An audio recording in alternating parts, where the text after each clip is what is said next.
बीड जिल्ह्याचे पालकमंत्रीपद कोणाकडे जाणार, धनंजय मुंडे की पंकजा मुंडे? तर नमस्कार मंडळी, तुम्हा सर्वांचे गावगाडा ह्या लोकप्रिय चॅनलवर स्वागत आहे।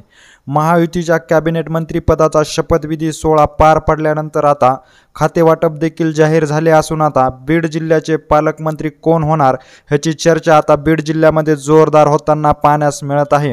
बीड जिल्ह्याचे पालकमंत्री म्हणून धनंजय मुंडे यांच्या नावाची जोरदार चर्चा होत असली तरी बी संतोष देशमुख हत्या प्रकरणातील धनंजय मुंडे यांचे निकटवर्तीय असलेले वाल्मिक कराड यांचे सातत्याने विरोधकांकडून नाव घेतले जात असल्यामुळे धनंजय मुंडे हे कुठेतरी अडचणीत येताना आपल्याला पाहण्यास मिळत आहे।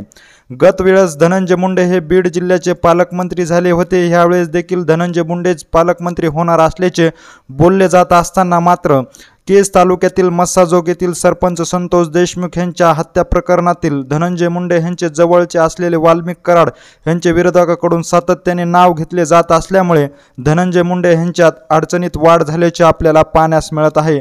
तर दुसरीकडे आता बीड जिल्ह्याचे पालकमंत्री म्हणून पंकजा मुंडे यांना करण्यात यावे अशी मागणी देखील होत असताना विरोधक व काही नागरिकांकडून बीडचे पालकमंत्री पद हे मुख्यमंत्री देवेंद्र फडणवीस यांच्याकडेच राहावे अशी मागणी देखील होताना पाहण्यास मिळत आहे। त्यामुळे बीड जिल्ह्याचे पालकमंत्री पद हे कोणाकडे जाणार आहे याची उत्सुकता सर्वांनाच लागली असून बीडचे पालकमंत्री म्हणून पंकजा मुंडे की धनंजय मुंडे होतात हे देखील तितकंच महत्त्वाचं ठरणार आहे।